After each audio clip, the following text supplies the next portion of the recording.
Subscribe करें हमारे YouTube channel दास संतोष प्रभु को और श्रवण करें भागवत और भागवत कथा की महिमा का और बेल आइकन को दबाना न भूलें। अभी कौन सा युग चल रहा? कलियुग चल रहा। आप ये कहेंगे कलियुग चल रहा है। और ये 4 युग में सत्य युग का मालूम है क्या क्या हुआ था? त्रेता में किस तरीका से क्या था, द्वापर में क्या था और कलियुग में अभी क्या हो रहा है। वैसे देखा जाए 4 युग ये 24 घंटा में 4 युग रोज ही चलता है। वो कैसे?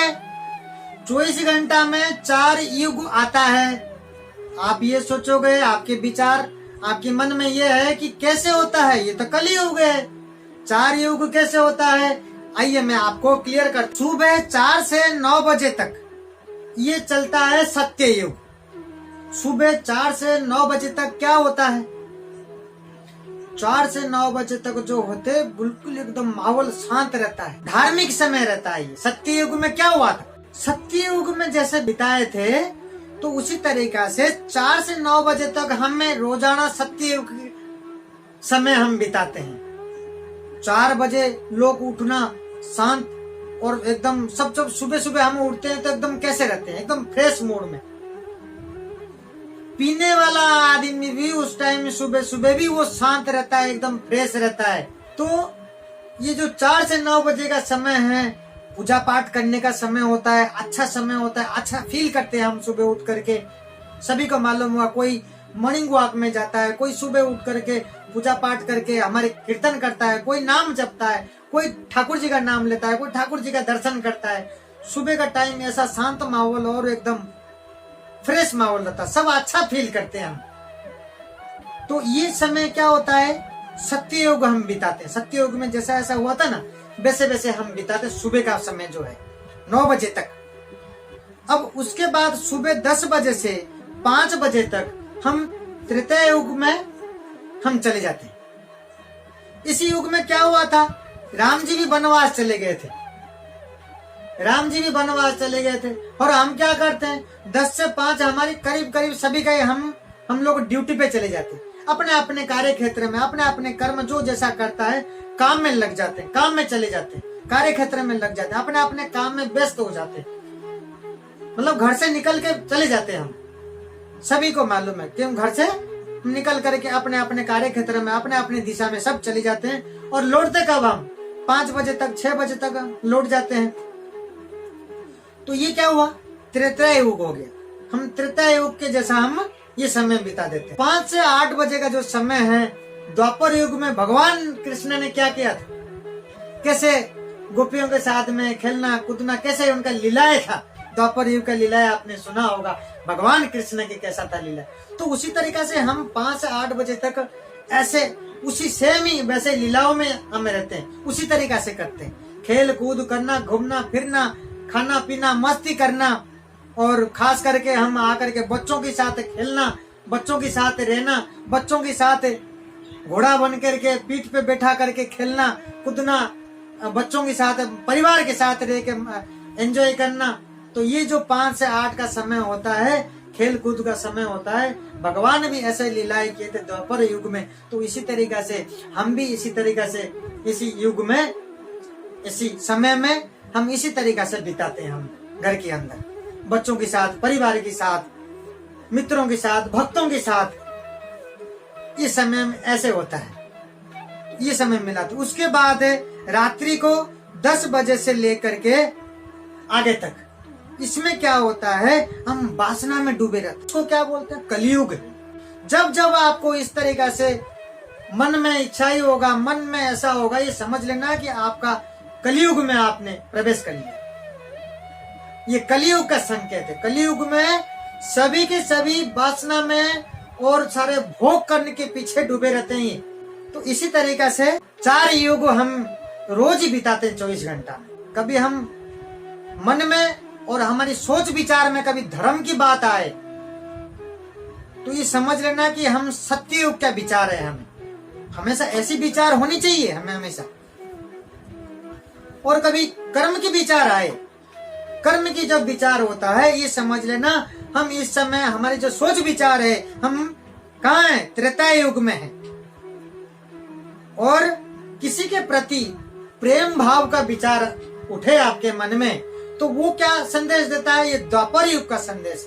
तो कभी हम वासना में जग गए तो समझ लेना ये कलयुग का संदेश है, हम कलयुग में चले गए। तो इसलिए ये कलयुग में जो घोर इस तरीका से पाप और ये जो उल्टे सीधे हरकतें और ये जो सोच नहीं सकते हैं, जो समय आकर के हमारे जीवन में पहुंचता है, कलयुग में बचने के लिए हमारे गीता भागवत में कहा गया सिर्फ एक ही नाम है, कली कलेश।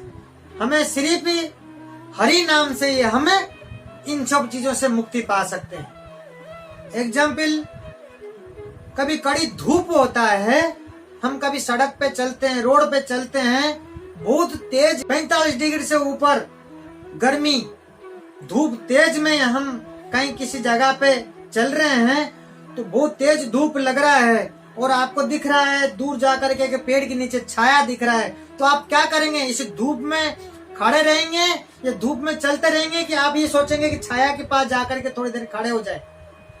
आप यही सोचेंगे कि थोड़ी देर छाया के में जाकर के खड़े हो जाएं, छाया में चले जाएं, यही सोचेंगे।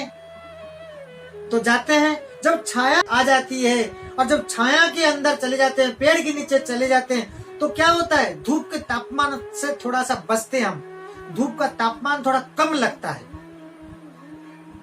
है कि नहीं लगता है?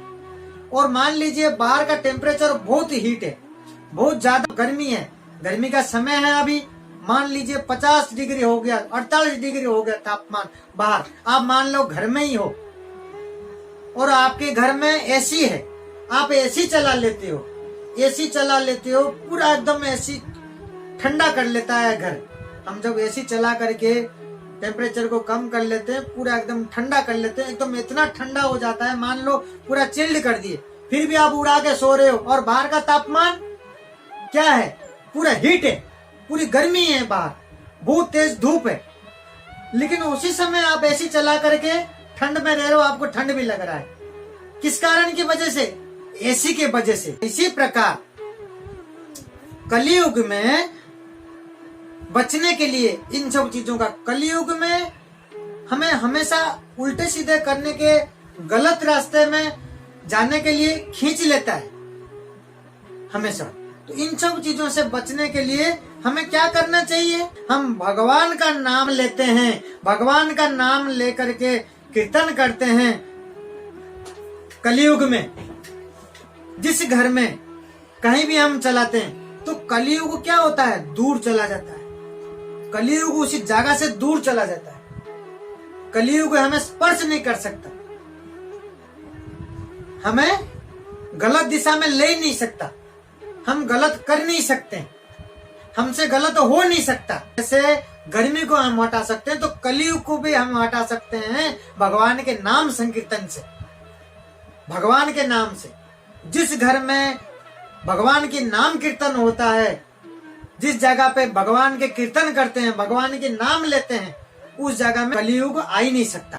हर घर में रोजाना ही घर के अंदर आधा घंटा कीर्तन होना ही चाहिए, करनी चाहिए सभी लोग को घर के अंदर। तो जहां भगवान के नाम लेते हैं, भगवान के नाम संकीर्तन करते हैं, उस जगह से कलयुग दूर हो जाता है। गीता पढ़ के देखो, सभी को गीता पढ़ना चाहिए। गीता में भगवान ने क्या क्या कहा? भगवान ने तो हर घर में होनी चाहिए कीर्तन, तभी आप इस कलयुग में मुक्ति पा सकते हो, ये दुख कष्ट को दूर कर सकते हो। ये आज जो आकर के समय पहुंचा है, ये जो महामारी चल रहा है, इसको दूर भगाने के लिए क्या करना चाहिए? सिर्फ हरि नाम। चाहे आप घर के अंदर नारायण नारायण नारायण के नाम ले लो, नारायण के नाम से कीर्तन कर लो, चाहे आप हरे कृष्ण कृष्ण कृष्ण हरे हरे, हरे राम राम राम हरे हरे, ये भगवान के महामंत्र है। भगवान ने खुद ने कहा है कि इस कलयुग में आपको मुक्ति पाने के लिए कोई भी चीजें आपको परेशानी है, किसी चीज से आपको मुक्ति पाना है, सिर्फ मेरे नाम से ही आप मुक्ति पा सकते हो। आपको और कुछ करने की जरूरत नहीं है, सिर्फ भगवान की भक्ति करें, सिर्फ भगवान का नाम संकीर्तन करें। देखो आपका जीवन कैसे बदलता है, देखो आपके कैसे इस महामारी से मुक्ति मिलता है आपको। भगवान के जो कीर्तन, भगवान के नाम से इतना प्रभाव होता है, इतना शक्ति है इसी नाम संकीर्तन भगवान के नाम से। जितना भी आसपास जो भी कुछ जितना भी नेगेटिव एनर्जी है सब कुछ आपसे दूर चला जाएगा, लेकिन वो भक्ति भाव से होना चाहिए। भगवान के नाम से बहुत पावर है, लेकिन हम इसको इस्तेमाल ही नहीं कर रहे। भगवान के नाम जपने से आपके आसपास कोई आपको छू भी नहीं सकता, आपका जीवन बदल देगा। ये महामारी तो क्या चीज आया है आपका ये जीवन, डर रहे हो सारे। भगवान के नाम लेकर के देखो, हर घर में कीर्तन करके देखो आप, कोई भी आया हुआ चीजें, दुख परेशानी, कोई भी बीमारी, कोई भी चीजें निकल करके चला जाएगा, और नहीं आया तो आएगा भी नहीं।